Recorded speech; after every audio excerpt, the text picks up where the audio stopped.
On Live It Up today, we have an amazing treat. We have Dom Famularo in the house. I just can't believe that you're here. You brought your cymbal, you brought some sticks. World-renowned drummer. You are the global ambassador for drumming. Tell me, how did you get that title of global ambassador for drumming? I love playing drums, and as a young kid at 12 years old, I began to play and eventually became a professional where people would hire me to play the drums, and next thing I knew, here was my family band. We're playing in private parties, and I kept on that passion of playing drums as I grew and studied with some of the finest teachers in the world. I began to combine education with performance.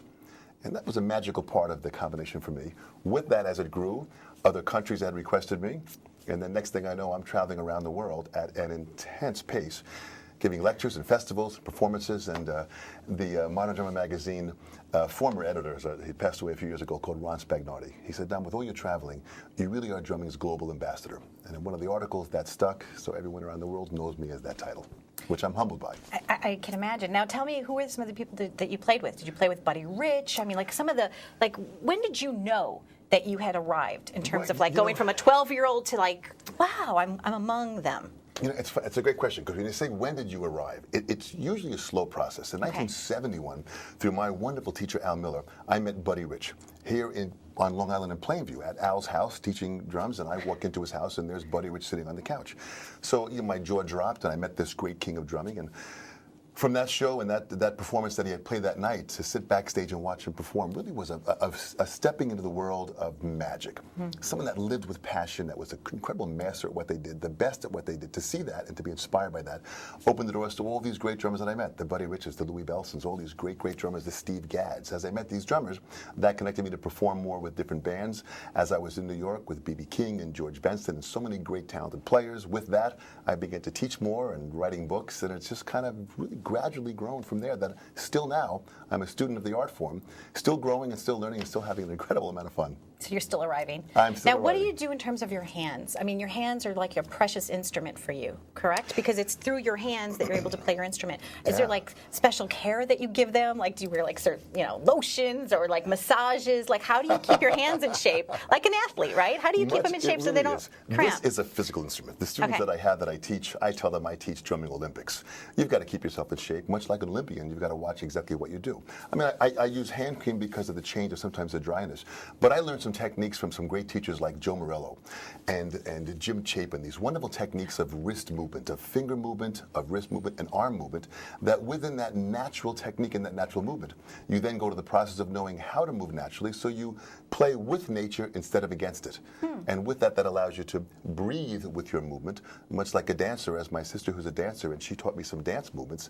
That dance and the art of movement kind of brings it into poetry and motion. So you just kind of do what you do and feel it and go for it. And it's beautiful to watch a drummer. It's great to hear a singer, but you're right. The drummer is just almost like back there, moving, and, right? It's poetry in motion. I mean, it really is that. And all these great drummers that I've witnessed, and many of them that I've taught, is a matter of that. If you can move and dance, the sticks in your hands and the pedals that you're playing with your feet become an extension of that movement. So really you're dancing first, and you're performing the sound second. Steve Gadd, one of the top drummers, Buddy Rich, Louis Bellson, all great tap dancers. And there were many great tap they had the rhythm inside of them, and they just brought it out. And they did it. And also great drummers were Fred Astaire, Gene Kelly, and Gregory Hines. I had met Gregory Hines a few years ago. He died way too young, a talented tap dancer. And Gregory played drums really great. Not good, great. Sammy Davis Jr., another great drum set player. So drums and dance was a very, very common combination, and all these great drummers that are around today still combine them both. Now tell us a little bit about your book, please. The Cycle of Self-Empowerment. What does this mean to you? Well, the cycle of self-empowerment, those arrows is the ongoing driven cycle that we all live in, and how we empower ourselves, from being passionate about something to your dream and your vision. And I began to talk about these ideas with my students. From there, I began to do these lectures around the world, and people would ask me about my philosophy of self-empowerment.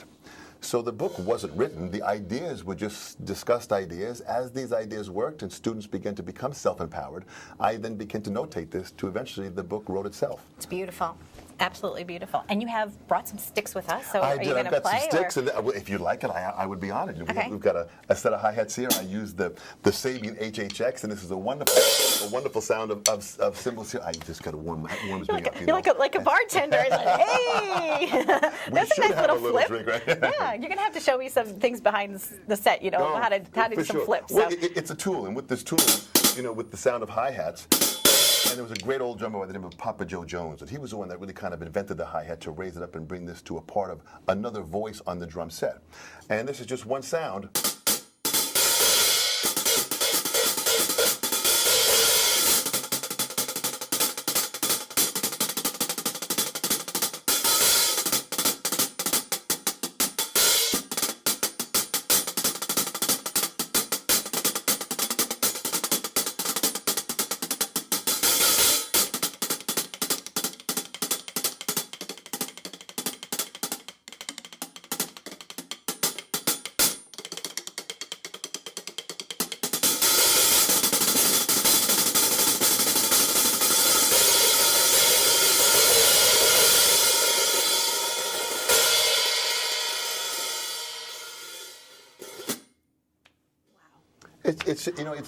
It's an art form that is about movement and sound, and there are so many different sounds that you can get out of each area of the drum set that this large drum set becomes an orchestra of sound.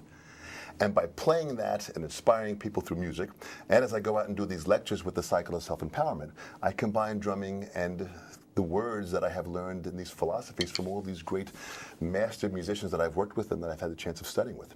I get it. I totally stuff. felt it, and I'm sure our audience did too. Thank you so much for being here. Thank you so much. I want to try. I told you I played drums when I was a kid, right? And then absolutely. you were saying that I was holding the drumstick Well, you're this way. holding traditional grip, which is absolutely wonderful. And, Okay. and if you try it and just kind of see if you can bring back some of your youth, that sense of drumming passion. Just All right, I'm going for it. All right, here we go. All right, ready? Let it rip.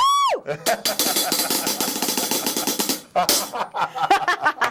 Thanks for being here. You're there. Thank you so much. Thank you.